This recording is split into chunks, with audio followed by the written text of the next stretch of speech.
enjoying the salt spray in our faces as we are getting the beginnings of Hurricane Katia. This is across from where my parents live, and it's not this rough. All the beaches are closed today because, well, as you can see, you kind of can't go swimming in this.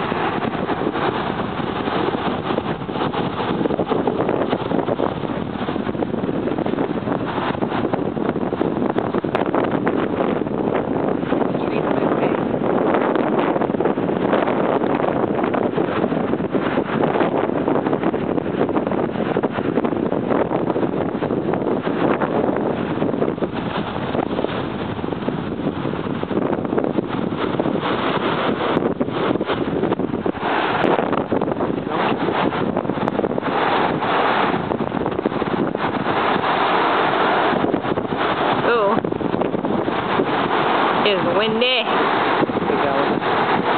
know.